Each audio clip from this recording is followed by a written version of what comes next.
Hello everybody, I'm Mayor Steve Ecklond and I'm here on a beautiful sunny Saturday, and I'm so excited to be here for the grand opening of the latest business here in Tuckahoe on Marbledale Road, and it's the Broken Bow Brewery. So I'm going to introduce the proprietor here. Yes! Thanks to all of you. I first want to introduce, we have our county legislator Sheila Marcotte has joined us here today. And our village trustee Jeanette Hayes is here as well. And I'm going to now introduce Lyle Malott. I mispronounced it, Lamont. And he's going to introduce his family. They've done a wonderful job here. We're going to take you inside and show you around a little bit right after we do a ribbon cutting. So Lyle, you want to talk a little bit about your address and your family participation here? Sure, absolutely. Thank you, Mayor Ecklond. We're really thrilled you all turned out. Thank you for joining us on a day and a moment that's very personal and special to all of us. As Mayor Ecklond mentioned, my name is Lyle Lamott. This is my wife, Kathy Lamott. My daughter, thank you. My daughter, Casey Lamott. My son-in-law, Aaron, holding my grandson, Nicholas, Aaron Stone. My other grandson, Nathan Stone, and his mother, my daughter, Kristen Stone.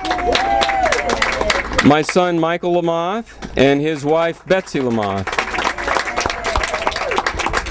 And I think what I'd like everybody to know is firstly, we're really very pleased and privileged to be part of your community. We've been looking forward to this a long time. And there have been a few articles and things written and that have showcased individual talents, but to me the best part of the story here is that it's a showcase of collective strengths. And so every member of the family is a partner and has had very specific and assigned responsibilities that they would all love to talk to you about, I'm sure. But in their own way, I think it embodies that the sum of the parts is, what really makes the whole special. So that's Broken Bow. It's named after my wife's birthplace, Broken Bow, Nebraska. Very small town. In fact, somewhat reminiscent or similar to Tuckahoe, and the people are very friendly. Neighbors are really neighbors, and we have it on good authority that if the beer is not well received by all of you, we can't go back there. So please enjoy it. Thank you, Mayor. Well, great job. Thank you. The business is located here on Marbledale Road. It's right across the street from Chianti's restaurant. And what's the address, the specific address? 173 Marbledale Road. It's 173. It's the location of the old Westchester Tile Warehouse. It's the old Westchester building. That's exactly right. It was here for many years, and when we cut this ribbon, we go inside. You're going to see what a fantastic job they've done inside here. So let's get to it. All right. Do you have a scissor? Kathy has the scissors. Go ahead, you both hold it. Hey!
Well, this is where it all starts. So I'm going to let Lyle actually talk about the whole process of how he's going to be crafting this wonderful beverage. And we're actually in the, I guess I would call it the garage, the receiving entrance of the building. Absolutely. So I'll let you kind of walk us through that. Terrific.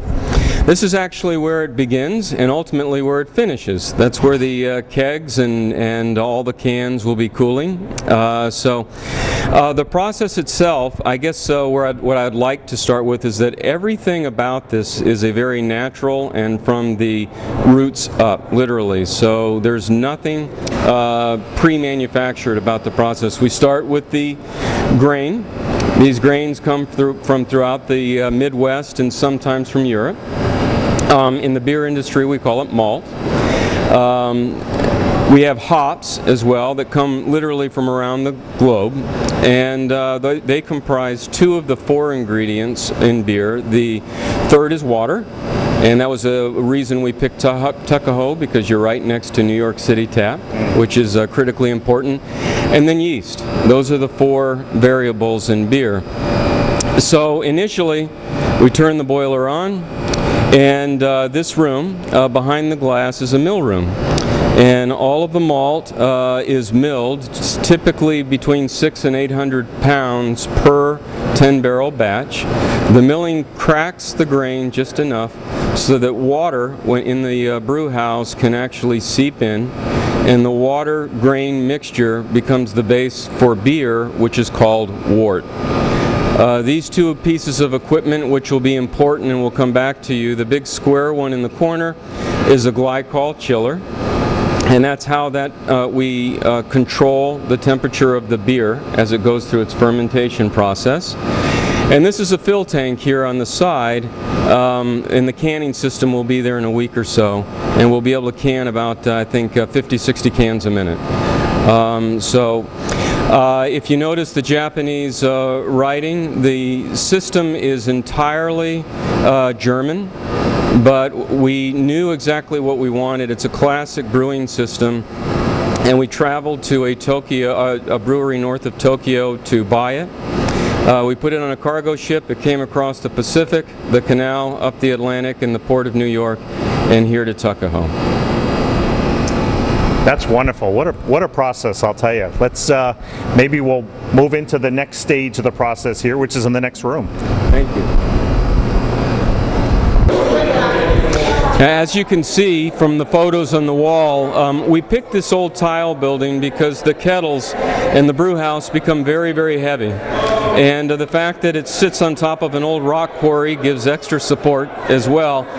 We needed high ceilings for the equipment, and it was really the perfect location next to a couple of train stations for people to come in and out and for us to do. But we gutted the building. It was the old Westchester Vedavato tile building, and started over. We began with 1,000 feet of drains underneath the floor.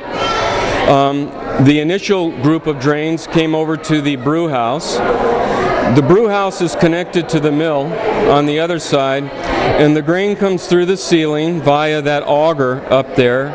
It's carried, it's sort of a corkscrew. It carries, we connect a pipe, and it drops it to the top of this large kettle that's called a mash tun. It's met from the bottom by superheated water, steamed hot from the boiler in the back. And the steaming of the grain allows us to harvest the starch that we need. And it creates a composition called wort. The malt and the water becomes wort, and that's the basis for beer. The third phase is when we move it, and that will go on for a couple, 3 hours, depending upon the type of beer. We then move it via the control platform to the boil kettle. There it will be, temperatures will be raised to in excess of boiling. It will boil again for 2 to 3 hours based on the type of beer. It will then be transported to the conical looking kettles. They're called fermenters. But before it can be transported, it has to be cooled because it's 200 degrees, and these kettles would blow apart if it was over 100 degrees. So that little piece on the bottom that looks so small is called a heat exchanger. It actually has miles of water going one way that comes in at tap temperature, 200 degree wort that goes the other way. Within about 1 minute, the water's coming out boiling, and we use it for cleaning, and the wort is about 70 degrees, and it's in the tank. So we transport it to the tank. we may add some hops, that's the third ingredient, depending upon the type of beer. And then in the fermenter, we will add the fourth ingredient, which is the yeast. And the yeast will begin feeding on the sugars, and it'll begin converting some of the taste profiles that determine the type of beer that you have. That glycol, the coolant, comes in by the top rail, top gray level, leaves by the bottom gray level. It goes through coils on the outer level of the tank, and it helps us control the temperature so that the beer and the yeast proceed through fermentation process as they should. The last two processes, the taller tanks, maybe if we get a little closer we can see.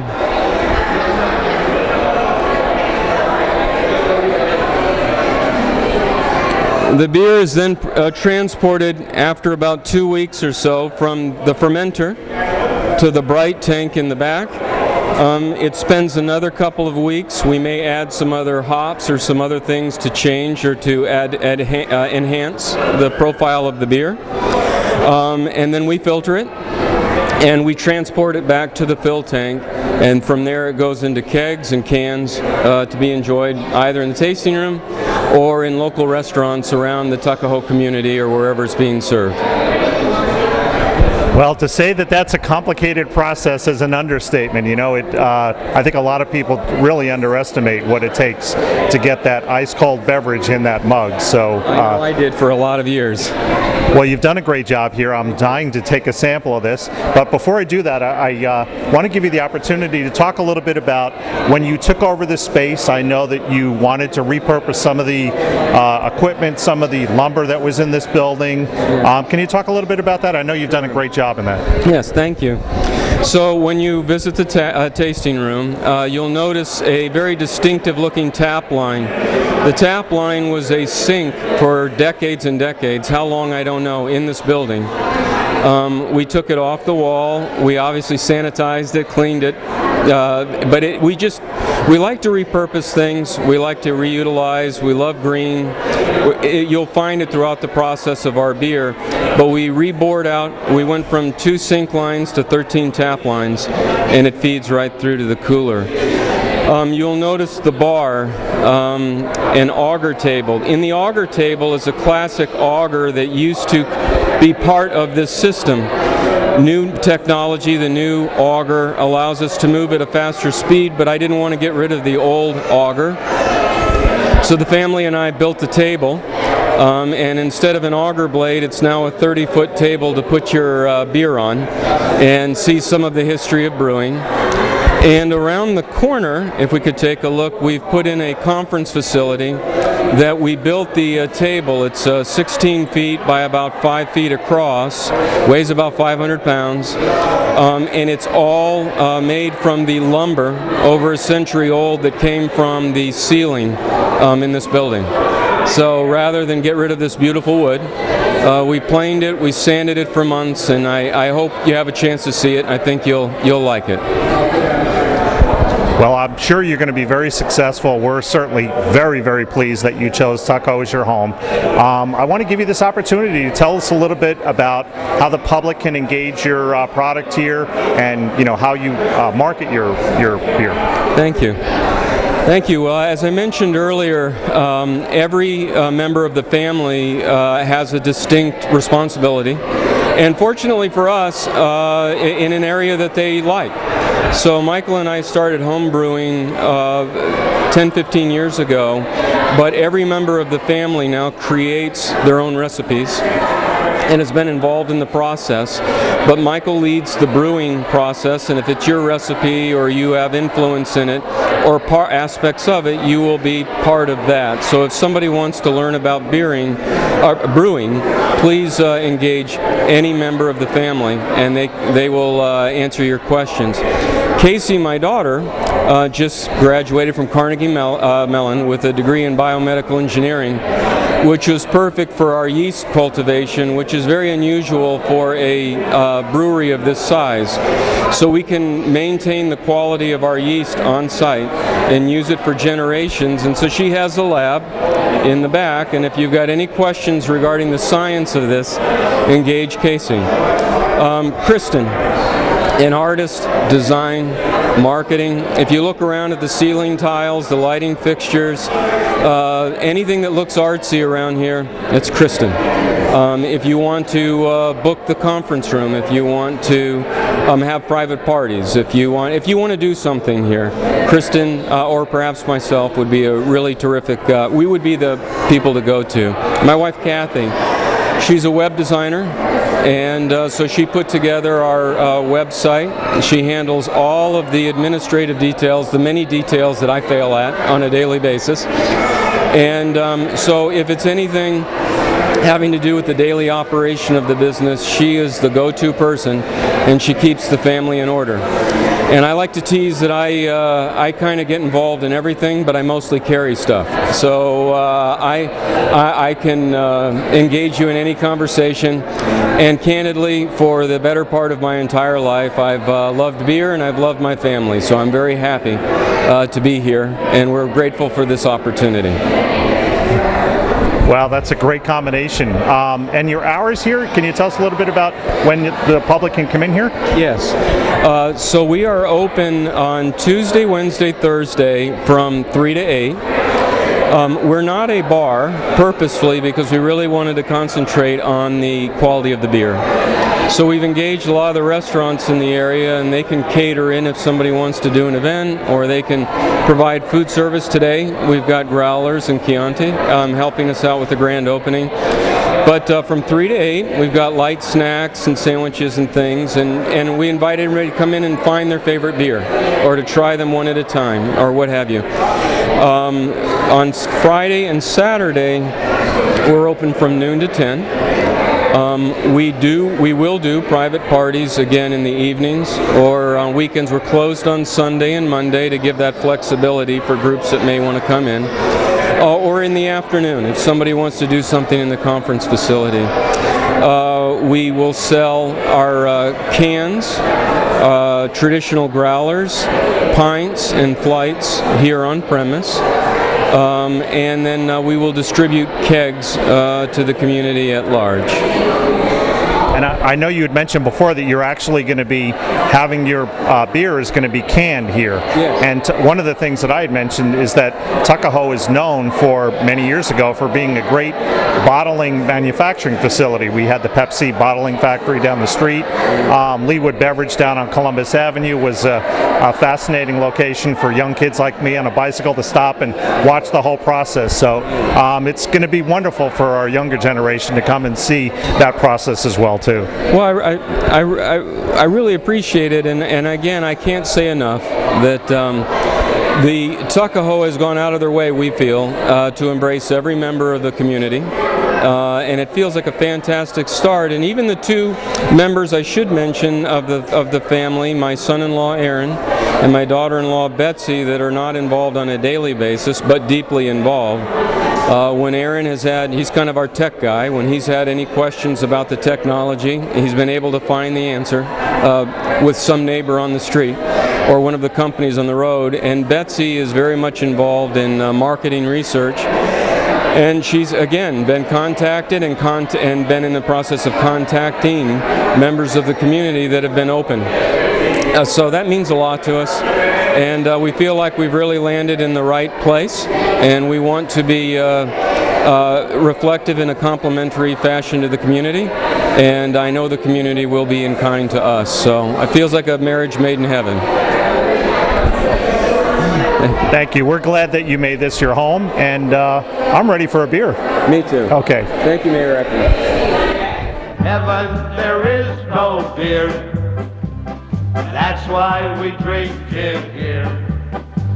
And when we're gone from